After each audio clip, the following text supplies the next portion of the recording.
भारत ने अंतरिक्ष में आज एक बार फिर से इतिहास रच दिया है। इसरो ने आज 16 अगस्त 2024 को सुबह 9:17 पर श्रीहरिकोटा के सतीश धवन स्पेस सेंटर से SSLV D3 रॉकेट की सफल लॉन्चिंग की।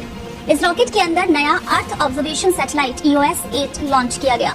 इसके अलावा एक छोटा सैटेलाइट SR-0 डिमोसैट भी पैसेंजर सैटेलाइट की तरह छोड़ा गया। दोनों ही सैटेलाइट्स धरती से 475 किलोमीटर की ऊंचाई पर एक गोलाकार ऑर्बिट में तैनात कर दिए गए हैं।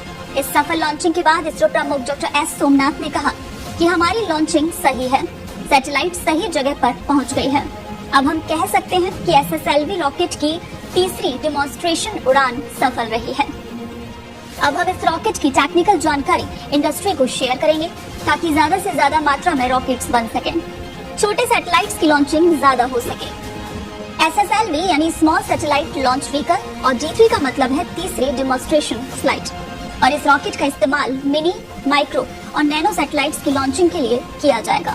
इससे धरती की निचली कक्षा में 500 किलोग्राम तक के सैटेलाइट्स को 500 किलोमीटर से नीचे या फिर 300 किलोग्राम के सैटेलाइट्स को सन सिंक्रोनस ऑर्बिट में भेज सकते हैं। इस ऑर्बिट की ऊंचाई 500 किलोमीटर के ऊपर होती है। इस लॉन्चिंग में 475 किलोमीटर की ऊंचाई तक जाएगा और वहां जाकर इस सैटेलाइट को छोड़ देगा। SSLV रॉकेट की लंबाई 34 मीटर है, इसका व्यास 2 मीटर। SSLV का वजन 120 टन। SSLV 10 से 500 किलो के पेलोड्स को 500 किलोमीटर तक पहुंचा सकता है और ये SSLV सिर्फ 72 घंटे में तैयार हो जाता है। SSLV को श्रीहरिकोटा के सतीश धवन स्पेस सेंटर के लॉन्च पैड 1 से लॉन्च किया जाता है। अर्थ ऑब्जर्वेशन सैटेलाइट यानी कि EOS-8 जो कि पर्यावरण की मॉनिटरिंग, आपदा प्रबंधन और तकनीकी डेमोन्स्ट्रेशन का काम करेगा।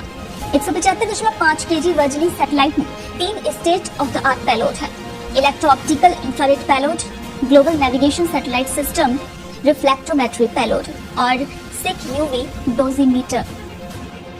इसमें EOIR यानी दिन रात में मिड और लॉन्ग वेव की इंफ्रारेड तस्वीरें ली गई है और इन तस्वीरों से आपदाओं की जानकारी मिलेगी, जैसे जंगल में आग, ज्वालामुखी गतिविधियां। GNSS-R के जरिए समुद्री सतह पर हवा का विश्लेषण किया जाएगा, मिट्टी की नमी और बाढ़ का पता भी किया जाएगा। तो वहीं SIC UV डेसीमीटर से अल्ट्रावायलेट रेडिएशन की जांच की जाएगी, जिससे गगनयान मिशन में मदद मिलेगी। EOS-8 सैटेलाइट धरती के ऊपर निचली कक्षा में चक्कर लगाएगा, यानी 475 किलोमीटर की ऊंचाई पर।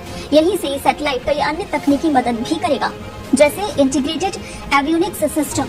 इसके अंदर कम्युनिकेशन, बेसबैंड, स्टोरेज और पोजिशनिंग पैकेज होता है, यानी एक ही यूनिट कई तरह के काम कर सकता है। इसमें 400 GB डेटा स्टोरेज की क्षमता होती है और इस मिशन की उम्र 1 साल है। SSLV D3 की इस लॉन्चिंग के बाद SSLV को पूरी तरह से ऑपरेशनल रॉकेट का दर्जा मिल जाएगा। इससे पहले इस रॉकेट की 2 उड़ान हो चुके हैं। पहली उड़ान जो कि SSLV D1 की 7 अगस्त 2022 को हुई थी। अगली उड़ान यानी SSLV D2 10 फरवरी 2023 को की गई थी।